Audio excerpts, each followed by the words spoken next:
Good evening, everyone. My name is Ifra Sajid, and I am pursuing Bachelor's of Physiotherapy from Jamia Millia Islamia, New Delhi. Today, I am going to discuss about adhesive capsulitis of shoulder, which is commonly known as frozen shoulder. It is a condition in which there is a buildup of scar tissue which further restrict the movement inside the joint and results in pain and severely limiting the motion. Frozen shoulder, it is a condition which is characterized by stiffness and pain in the shoulder joint. Signs and symptoms typically begins gradually and gets worse over time to time and then resolve, usually within 1 to 3 years. Adhesive capsulitis is characterized by initially painful and later progressively restricted active and passive glenohumeral joint range of motion. The common name for adhesive capsulitis includes the frozen shoulder, painful stiff shoulder, and periarthritis. This inflammatory condition causes fibrosis of the glenohumeral joint capsule. It is accompanied by gradually progressive stiffness and significant restriction of range of motion. Typically, external rotation is seen. In clinical practice, it can be very challenging to differentiate early stages of adhesive capsulitis from other shoulder pathologies. It is painful, gradual loss of active and passive shoulder motion is seen and leads to stiffness in all four planes due to contracture and fibrosis of shoulder capsule. Often it is self-limiting but natural history controversial. So now let's study about the etiology of adhesive capsulitis. Presently, the etiology is unclear for this condition. The pathoetiology of frozen shoulder is, however, complex and multifactorial with both genetic and environmental factors, which plays an important role. Primary onset is generally idiopathic in frozen shoulder. It comes on for no attributable reason. The secondary frozen shoulder results from a known cause, predisposing factor, or surgical event. Secondary frozen shoulder can be the result of several predisposing factors. For example, let it be post surgery, post stroke, and post injury. Where post injury, there may be an altered movement pattern in it which protects the painful structures, which will in turn change the motor control of the shoulder, reducing the range of motion and gradually stiffens up the joint. There are further three subcategories of secondary frozen shoulder, which includes systemic, extrinsic factors, and intrinsic factors.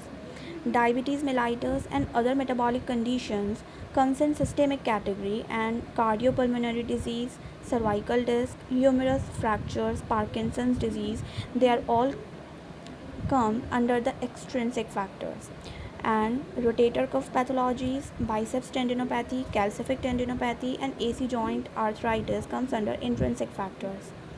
Adhesive capsulitis is often more prevalent in women, as approximately 70% of individuals who present with a frozen shoulder are females. Also, a diagnosis of adhesive capsulitis is more prevalent among individuals 35 to 65 years old, with an occurrence rate of approximately 2 to 5% in the general population. The risk factors of adhesive capsulitis includes diabetes mellitus with a prevalence of up to 20%, stroke, thyroid disorder, shoulder injury, Parkinson disease, complex regional pain syndrome, avascular necrosis, tuberculosis, shortness of breath, respiratory problems, severe cough, any compromises to the quality of the breath, metastatic disease, rheumatism, multiple joint involvement, fever, chills, severe pain, history of cancer, any suspicion of a systemic pathology or a condition. These are all come under the red flags. Okay, so now let's see what are the specific populations which are essentially considered in adhesive capsulitis. First is diabetes. Again, there is a high incidence within diabetic patients. These patients generally do not respond well to treatment, as well as non diabetic patients do. Hypothyroidism, it can have an influence because we can develop muscle pain, tenderness, and stiffness with hypothyroidism. Metabolic syndrome. In metabolic syndrome, there is a cluster of conditions which occur together that increase the risk of other things like type 2 diabetes. The symptoms in adhesive capsulitis are patients presenting with adhesive capsulitis will often report an insidious onset with a progressive increase in pain and a gradual decrease in active and passive range of motion. One of the main presenting factor is loss of external rotation in a dependent position with the arm down by side. Patients frequently have difficulty with grooming, performing overhead activities, dressing, particularly fastening items behind the back. Adhesive capsulitis is considered to be a self limiting disease which sources starting symptom resolution as early as 6 months up to 11 years. Unfortunately, symptoms may never fully subside in many patients. Now, coming on to the pathology of adhesive capsulitis, it includes three phases: the freezing phase, the frozen phase, and the resolution phase. We will study about these three phases in detail. First is acute phase, which is also known as freezing phase. In this, gradual onset of shoulder pain at rest occur with sharp pain at extremes of motion anytime you move it. It slowly gets worse over time to time and may hurt more at night with sleep interruptions. It can last up to 3 to 9 months. The range of motion gets limited in this, like in how far you can move your shoulder. Second one is frozen phase, which is also known as adhesive phase. The pain might get better, but your stiffness gets worse in this phase. Pain is apparent only at extremes of movement. Progressive loss of glenohumeral joint motion in capsular pattern. Moving your shoulder becomes more difficult and it gets harder to get through daily activities. This stage can last up to 4 to 12 months. The third phase is resolution phase. Progressive improvement in functional range of motion found in this phase. Your range of motion starts to go back to normal. It can last anywhere up to 6 months to 2 years. Despite this, some studies suggest that it's a self limiting condition and may last up to 3 years. Now, let's see how frozen shoulder disturbed our sleep awake cycle. In the early part and middle part of this condition, freezing and frozen phase respectively, sleeping is often interrupted and disturbed. As the patient progresses, it can get worse, and there is a good evidence that the lack of sleep, pain, and depression form a tightly interconnected triangle where changes in one will affect the other two. Therefore, it is important that clinicians monitor sleep quality and use outcome measures to quantify the signs and symptoms. It includes 12 items assessing sleep disturbance like sleep adequacy, quantity of sleep, snoring, and awakening short of breath or with a headache. Now, come on to the anatomical considerations. In adhesive capsulitis, there is a change in the available space and the available volume around the glenohumeral joint as the patient develops contractures through a frozen shoulder. It is suspected that the space surrounding the glenohumeral joint reduces from between 15 to 35 cubic centimeters to 5 to 6 cubic centimeters. Moreover, it is suggested that capsular changes are similar to those changes which take place in the hand due to a palmar fibromatosis. It is a contracture condition in which thickening and tightening of tissue under the skin takes place. Next is when considering the anatomical location of the inferior glenohumeral ligament, it acts as the hammock. at the bottom of the joint with an anterior posterior band. If that ligament tightens, it can reduce the amount of accessory movement which is available at the GH joint. Now, come on to the assessment. First is the subjective assessment. In this, first we will listen carefully to the patient's medical history. This may well rule out red flags, the risk factors, and guide the shoulder examination. Pain distribution and severity. Strong component of night pain, pain with rapid or unguarded movement, discomfort lying on the affected shoulder, pain easily aggravated by the movement. Pain can be anywhere from the base of the skull to from the down the arm into the hand. Aggravating activities. Limited reaching, particularly during overhead, example hanging clothes, or to the side, example fasten one seat belt activities. Patients also suffer from restricted shoulder rotations, resulting in difficulties in personal hygiene, clothing, and brushing their hair. We will further see what are the fundamental activities which restricted in adhesive capsulitis. Another common condition with frozen shoulder is neck pain, mostly derived from overuse of cervical muscles to compensate the loss of shoulder motion.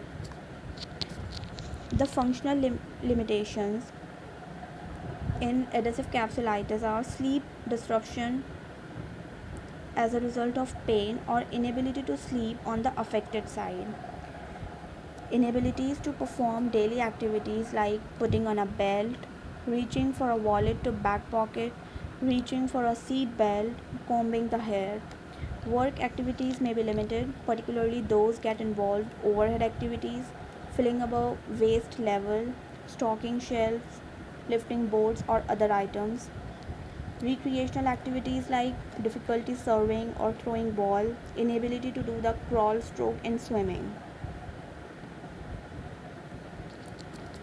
Now, what are the medical imaging? A few tests may also be necessary. MRI, magnetic resonance imaging scan to rule out a tear in your rotator cuff or other pathology. X-rays may also be taken to check for arthritis or other abnormalities. You may need an arthrogram for the X-ray, which involves injecting dye into your shoulder joint so that the doctor can see its structure easily. Now, there are some special tests to perform for adhesive capsulitis, which includes Neer's test, Hawkins-Kennedy test, drop arm test, and subscapularis lift-off test. Okay, so first is Neer's test. Let's see how it is performed. Therapist places his or her hand on the patient's scapula, and by the other hand, he lifts patient's forearm.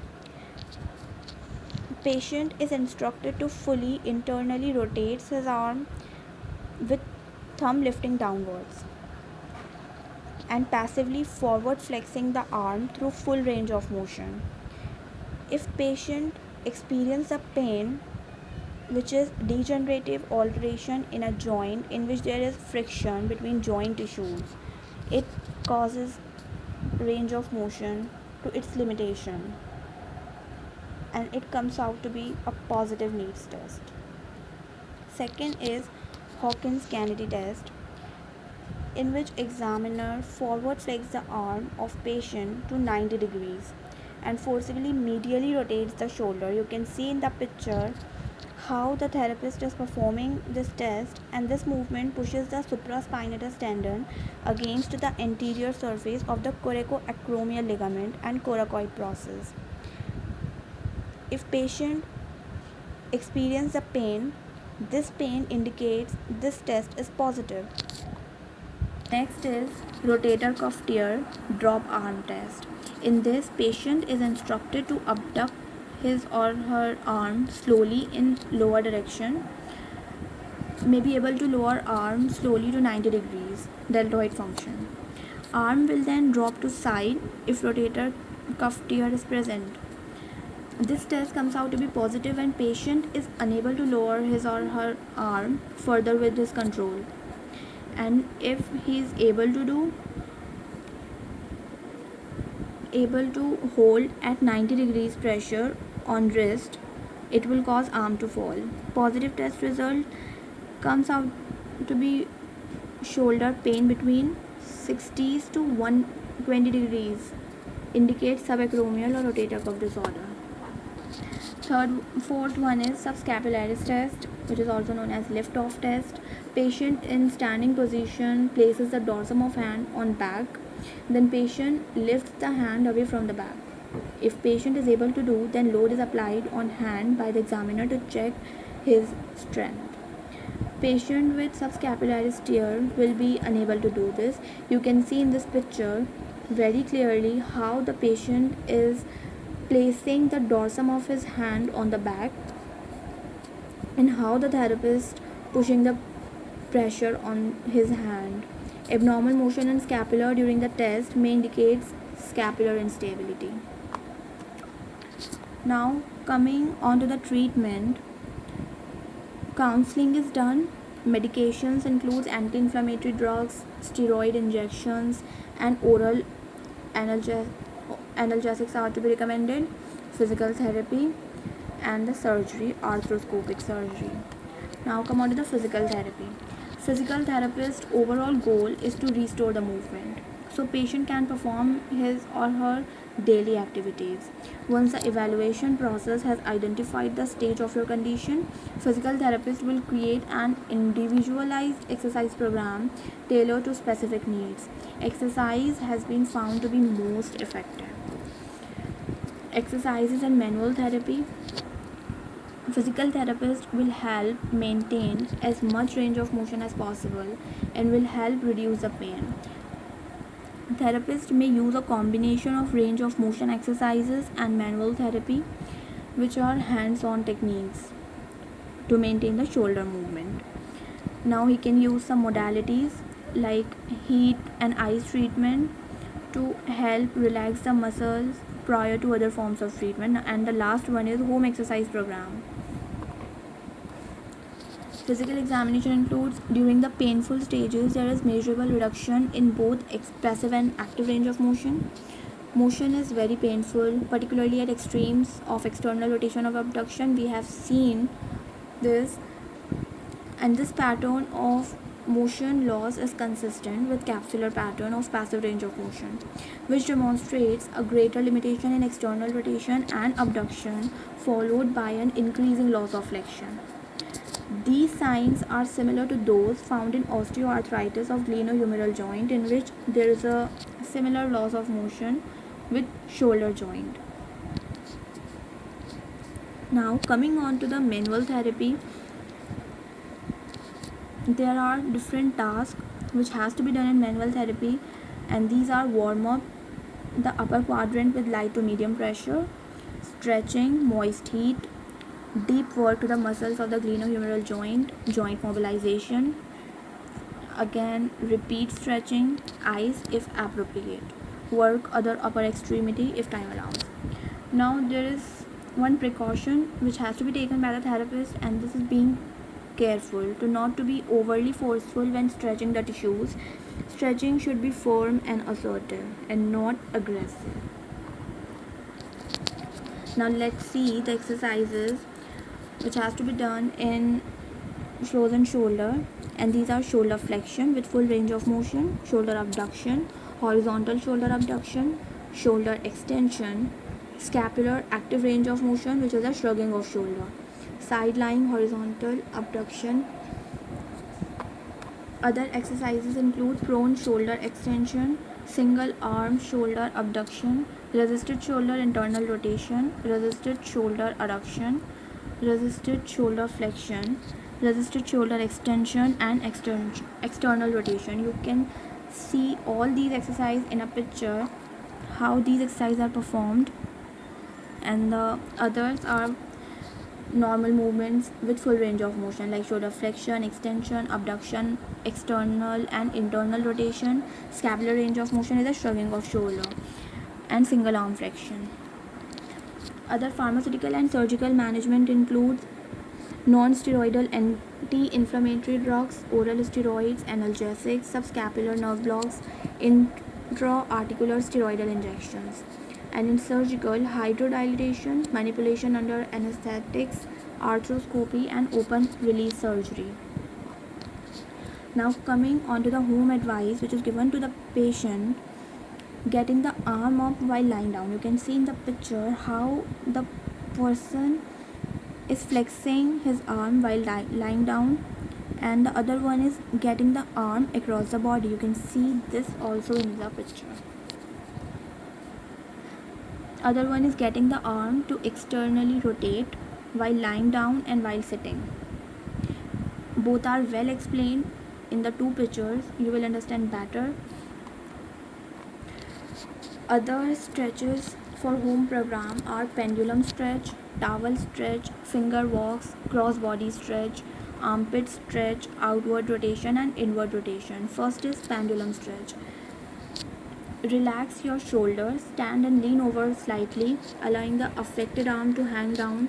Swing the arm in a small circle. You can see in the picture how this girl is performing this, about a foot in diameter. Perform this exercise 10 to 20 times in each direction once a day. Second one is towel stretch. It's quite easy. Hold one end of a 3-foot long towel behind your back and grab the opposite end with your other hand. Hold the towel in a horizontal position. Use your good arm to pull the affected arm upward to stretches. Again, perform this stretch 10 to 20 times once a day. Third one is finger walk. Reach out and touch the wall with fingertips of the affected arm with your elbow slightly bent. Slowly walk your fingers up the wall like spider until you have raised your arm as far as you comfortably can. Perform this 10 to 20 times once a day. Cross body stretch. Sit or stand. Use your good arm to lift your affected arm at the elbow and bring it up and across your body. Exert gentle pressure to stretch the shoulder. Hold this stretch for 15 to 20 seconds. Do this 10 to 20 times once a day. You can see in the picture, and by seeing the figure, both the figures, you will understand better how this stretch is performed. Fifth one is armpit stretch. Using your good arm, lift the affected arm onto a shelf about breast high. Deepen your knee bend slightly, gently stretching the armpit and then straighten. With each knee bend, do this 10 to 20 times each day. Sixth and seventh are outward rotation and inward rotation. By seeing in the picture how this stretch has to be done, you will understand better. Thank you so much. Hope you loved my presentation. Thank you.